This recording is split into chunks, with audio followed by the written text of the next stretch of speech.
कि जो BHU IIT के गैंग रेप के आरोपी थे उनको जमानत मिल गई। ये बलात्कारियों को बचाने वाली सरकार है और ऐसे ही लोगों को प्रमोट करती है। फिल्म अभिनेत्री और भाजपा से सांसद कंगना रनावत ने एक बार फिर से किसानों को लेकर विवादित बयान दिया था, जिसको लेकर किसानों में आक्रोश है और उसका विरोध कांग्रेस कार्यकर्ता भी कर रहे हैं। इस समय हमारी मौजूदगी जिला मुख्यालय पर है, जहाँ सैकड़ों की संख्या में कांग्रेस के कार्यकर्ता अपना विरोध प्रदर्शन कर रहे हैं। हमारे अपमान के साथ साथ लगातार जो मुख्यमंत्री योगी आदित्यनाथ हैं वो भी हमलावर हैं। उनका कहना है कि सपा और कांग्रेस में जिन्ना की आत्मा समा गई है, जिन्ना देश बांट रहे हैं और समाजवादी पार्टी और कांग्रेस समाज बांट रही है। जिन्ना की मज़ार पे कौन गया था, अगर योगी जी से पूछ लिया जाए तो समझ आए। जिन्ना के मज़ार पे उनके शिखर पुरुष आडवाणी गए थे और उन्होंने बताया था कि नहीं वो बहुत बड़े फ्रीडम फाइटर थे। तो योगी जी को इस पे तो नहीं बोलना चाहिए। मामला ये है कि एक तरफ कंगना रनौत किसानों का अपमान करती हैं और हत्यारा और बलात्कारी बताती हैं, जबकि उनके ही जो नेता हैं चिन्मयानंद पूर्व के गृह राज्य मंत्री रहे हैं, सेंगर, एक अभी राबर्ट्सगंज के विधायक की सदस्यता पास्को में गई है। इन सभी मामलों को अगर देखा जाए और ताज़ा मामला है कि जो BHU IIT के गैंग रेप के आरोपी थे उनको जमानत मिल गई।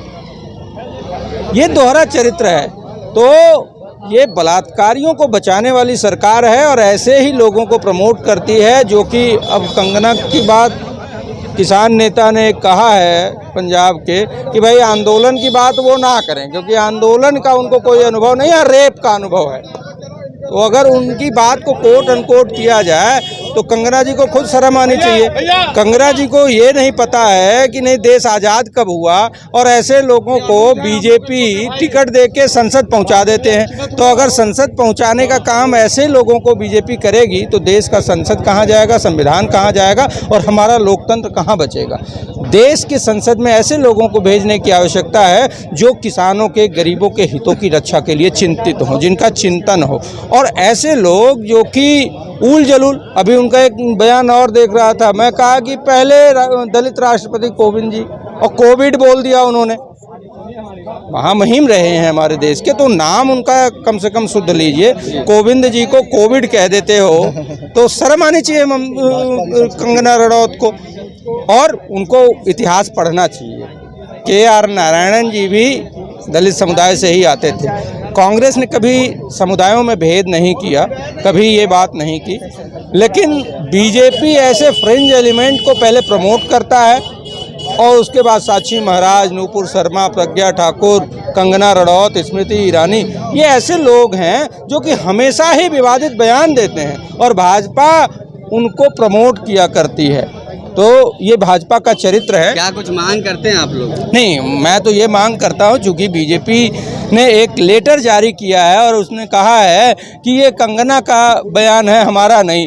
अगर आप ये मानते हैं कि किसानों ने पल्ला झाड़ लिया, फिर ये सब विरोध नहीं, पल्ला झाड़ लिया, पल्ला नहीं झाड़ा है, वो दिखाने के लिए लेटर एक जारी कर दिया और उसके बाद उनको प्रमोट कर दिया। उन्होंने ही कहा था ना कि देश को आज़ादी 2014 में मिली है, तो देश के संविधान और देश के खिलाफ दिया गया ये बयान था, और ऐसी महिला को आपने टिकट देके प्रोत्साहित किया। जब आप गलत लोगों को प्रोत्साहित करेंगे तो वो ऐसे ही बयान देते रहेंगे, और ये भाजपा की स्ट्रेटजी रही है कि गलत बयानी करने वाले, भड़काऊ भाषण देने वालों को प्रमोट करते रहो और उनके सांसद बना दो, मंत्री बना दो, विधायक बना दो। और होता क्या है कि जब ऐसे लोगों को आप प्रमोट करेंगे तो वो बयानबाजियां और बढ़ेंगी।